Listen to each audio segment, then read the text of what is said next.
অমনি দেখি যে বৃষ্টি চলে গিয়ে পুরো ঝলমল। দুপুর ঠিক 12:30 ঝলমলে আকাশ, একটুও বৃষ্টি হওয়ার সম্ভাবনা ছিল না, কিন্তু হঠাৎ করে ঝুম বৃষ্টি হওয়া শুরু হলো। আর এই ঝুম বৃষ্টি দেখে আমারও মনে হলো যে ঝটপট খিচুড়ি রান্না করে ফেলি। বৃষ্টির দিন খিচুড়ি না হলে কি হয়? কিন্তু ওমা, যেই রান্না করতে আসলাম অমনি দেখি যে বৃষ্টি চলে গিয়ে পুরো ঝলমলে আকাশ, রোদ চলে আসলো। কি আর করা, বৃষ্টি হোক বা রোদ, যেহেতু রান্না করতে চলে আসলাম এখন তো রান্না করতেই হবে। তো নেমে পড়ে গিয়েছি কোমর পেতে খিচুড়ি রান্নাতে। আজকে হচ্ছে মুরগির মাংস দিয়ে ভুনা খিচুড়ি করব। খিচুড়ি রান্নার জন্য আমি এখানে চিনি গুঁড়া চাউল নিয়েছিলাম, আর আমি মোটামুটি 1 কাপ চাউল নিয়েছিলাম। 1 কাপ চাউল আর হচ্ছে হাফ পট ডাল নিয়েছি।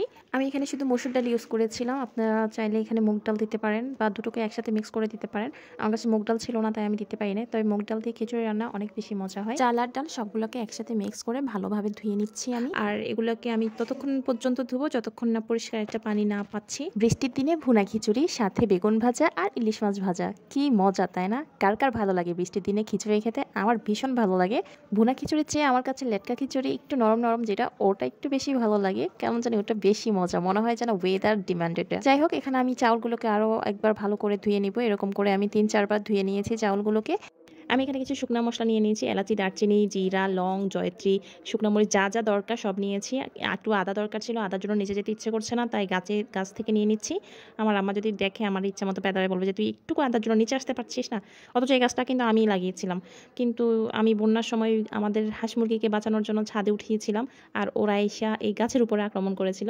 তো যাই হোক, সবগুলো আদা কিন্তু ওরা তুলে ফেলছে। আমার আম্মু আবার এটাকে সুন্দর করে মাটি দিয়ে ঢেকে দিয়েছিল। তা আমি এক টুকরা নিলাম, বেশি নিই নাই, বেশি নিলে ইচ্ছা মতো খাবো, তো যার কারণে একটুখানি নিয়ে বাকিটাকে আবার ঢেকে রেখেছি। আর এখন সুন্দর করে ওটাকে ধুয়ে নিয়ে আসলাম, ভালো করে ধুয়ে নিচ্ছি, কারণ এগুলোতে অনেক বালু ছিল। আদা গাছটা পুরো বালুর মধ্যেই করা। এখন এগুলা সবগুলাকে ভালো করে একটু এই হামানদাস্তায় ছিঁচে নিব। আমার এটা কিন্তু খুব ভালো কাজে দিয়েছে। এই তো মশলাগুলো আমার সুন্দর করে বাটা হয়ে গিয়েছে। এখন আগে থেকে ধুয়ে রাখা সেই মুরগির পিসগুলো নিয়ে নিলাম। মুরগির পিসগুলো অনেকটাই বড় ছিল, তো যার কারণে এগুলোকে আমি ছোট ছোট টুকরা করে নিলাম। ভুনা খিচুড়ির মধ্যে মাংসের টুকরাটা একটু ছোটই হয়, তো যার কারণে আমি ছোট করে নিয়েছি। যদি রান্নার ক্ষেত্রে হতো তাহলে একটু বড় করে রাখতাম।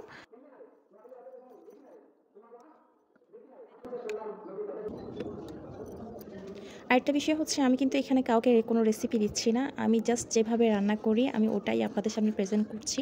সো আপনারা কেউ ভাববেন না যে আমি এখানে রেসিপি দিচ্ছি। মুরগির পিসগুলো সম্পূর্ণ টুকরা করা হয়ে গিয়েছে। এখন আমি পেঁয়াজ কুচি করে নিব।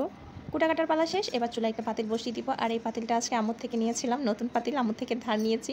আম্মু বলেছে শুধু যদি কালো হয় তাহলে আমাকে পে দিয়ে বৃন্দাবন পাঠিয়ে দিবে। তেলের সাথে আমি এখন একটু ঘিও ইউজ করব, আর এই ঘিটা আমার আম্মুর নিজের হাতে বানানো।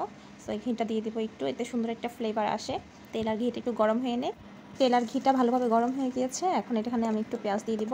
আর পেঁয়াজগুলোকে খুলো করে ভেজে নিব যতক্ষণ না পর্যন্ত এগুলো একটু বাদামি রং হয়ে আসে। তারপর আমি এই যে বাটা মশলা যেগুলো বেটেছিলাম ওগুলা এখন দিয়ে দিব। মশলাগুলোকে একটু লাল লাল করে ভেজে নিব, যেন মশলার যে একটা গন্ধ থাকে ওই গন্ধটা যেন চলে যায়। তো আমি এটাকে ভালো করে একদম ভাজা ভাজা করে নেব। এরপরে দিয়ে দিলাম কিছু মশলা, গরম মশলা আর হচ্ছে মুরগির মাংসের মশলা একসাথে, এগুলোকে দিয়ে দিলাম। এরপরে হলুদ আর সাথে একটু গুঁড়ো মরিচ দিয়ে দিলাম। এরপরে একটু লবণ দিয়ে দিব, লবণ দিয়ে ভালো করে এগুলোকে কষিয়ে নিব। মশলাটা শুধু বারবার পাতিলের সাথে লেগে যাচ্ছে, এটা আসলে নতুন পাতিল সম্ভবত, ওই কারণে বারবার লেগে যাচ্ছে। তা আমি এখন এখানে একটু পানি দিয়ে দিচ্ছি যেন আর লেগে না যায়।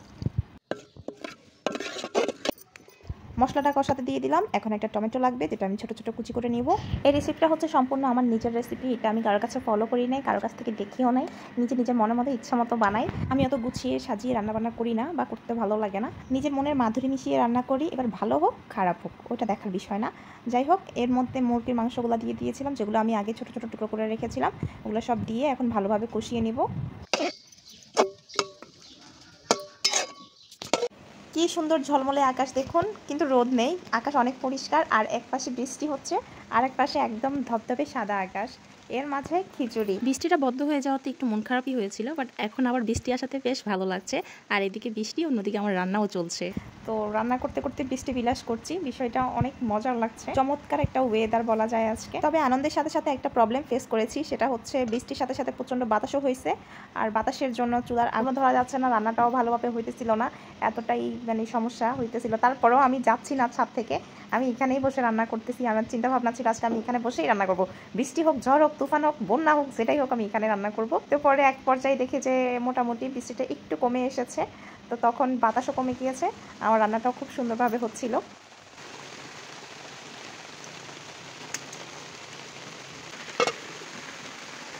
ওহি এদিকে আয়, ফুপিকে কয়টা কাঁচামরিচ এনে দে তো। এই হচ্ছে আমার ক্যামেরাম্যান। আজকে ক্যামেরাম্যানকে কাজে লাগিয়ে দিয়েছি। কাঁচামরিচ আনতে পাঠিয়েছিলাম, আমার আসলে উঠতে ইচ্ছে করতেছিল না, তাই আজকে আমি ভিডিও করছি আর ক্যামেরাম্যান ঘুরতেছে। বৃষ্টি তো, তাই ক্যামেরাম্যানকে ডাকি নেই।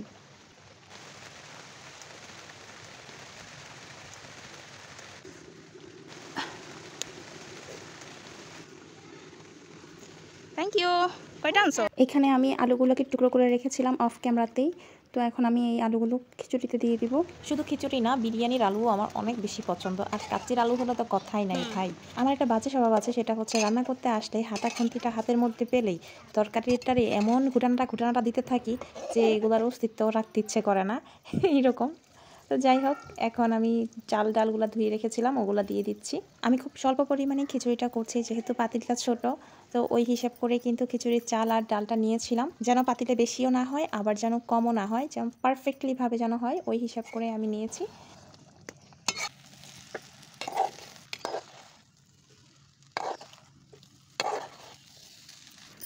ডাল চালের ঘুটানাটা শেষ। এখন হচ্ছে আমি এখানে পানি দিয়ে দিয়েছিলাম অফ ক্যামেরাতে, দেখাতে ভিডিও করতে আসলে মনে ছিল না। একা একা যেহেতু ভিডিও করি অনেক কিছুই আমার স্ক্রিপ্ট হয়ে যায়, প্লিজ কিছু মনে করবেন না। আমি পানি দিয়ে ভালোভাবে এটাকে একটু নেড়ে দিয়ে এখন চাপা দিয়ে দিব। আর এই যে গাছ থেকে কাঁচামরিচ এনেছিলাম, ওগুলো এখন খিচুড়ির মধ্যে দিয়ে দিব। বেশি দিব না, 4-5টাই দিব, কারণ এর আগে হালকা একটু মরিচ দিয়েছিলাম। বেশি দিলে ঝাল হয়ে যাবে, বাচ্চারা খেতে পারবে না।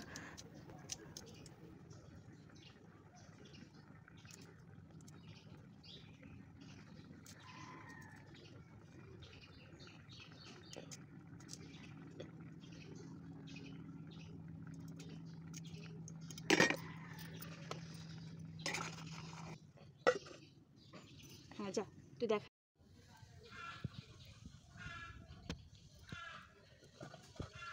আমার রান্না প্রায় মোটামুটি 80% কমপ্লিট হয়ে গিয়েছে। আর 5 মিনিট একটু ঢাকা দিয়ে চাপা দিয়ে রাখলেই হয়ে যাবে।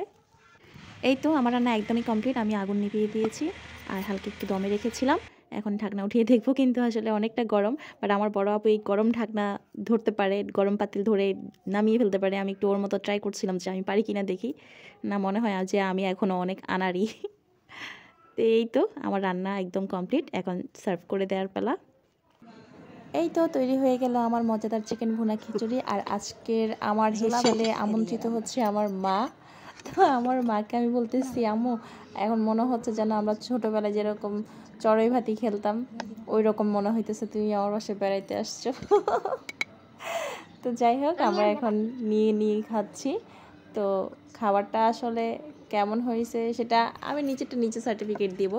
আমি আমার খাবারে 10-এ আমি 8 দিলাম। একটু ঝাল হয়ে গেছে, তাই 2 মার্কস কেটে দিয়েছি।